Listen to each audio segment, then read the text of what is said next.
গ্রেপ্তার করতে পারেনি পুলিশ।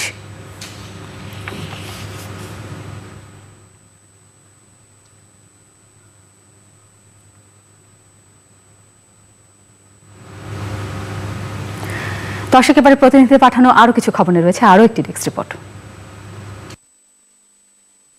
নির্বাচনের দিন চট্টগ্রামের সাতকানিয়ায় জামায়াত শিবিরের হামলায় আহত প্রিজাইডিং অফিসার অধ্যাপক মোহাম্মদ জামাল উদ্দিন, সহকারী প্রিজাইডিং অফিসার প্রধান শিক্ষক নাজমুল ইসলাম ও শিক্ষক অনিল কান্তি বড়ুয়া সহ বোমায় চোখ হারানো শিশুকে দেখতে হাসপাতালে যান জেলা প্রশাসক মোহাম্মদ আব্দুল মান্নান, প্রেসক্লাব সভাপতি আলী আব্বাস ও জেলা প্রশাসনের কর্মকর্তারা।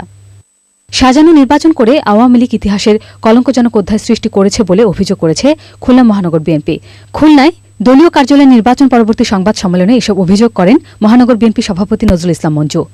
নির্বাচনে বিজয়ের পর শেরপুর জেলা প্রশাসক, পুলিশ সুপার এবং স্থানীয় আওয়ামী লীগ নেতাকর্মীদের সঙ্গে মতবিনিময় করেছেন কৃষিমন্ত্রী মতিয়া চৌধুরী। দশম জাতীয় সংসদ নির্বাচনে ভোট কারচুপির অভিযোগ এনে গাইবান্ধায় প্রেস ক্লাবে সংবাদ সম্মেলন করেছেন পলাশবাড়ী সাদুল্লাপুর আসনের স্বতন্ত্র প্রার্থী এস.এম. খাদেমুল ইসলাম খুদী। বরিশালে জেলা ইমারত নির্মাণ শ্রমিক ইউনিয়নের প্রতিষ্ঠা বার্ষিকী উপলক্ষে অশ্বিনী কুমার হল চত্বর থেকে র্যালি বের করে নির্মাণ শ্রমিক ইউনিয়ন। ছাত্রলীগের ৬৬তম প্রতিষ্ঠা বার্ষিকী উপলক্ষে টাঙ্গাইলে আলোচনা সভা ও সাংস্কৃতিক অনুষ্ঠান হয়েছে।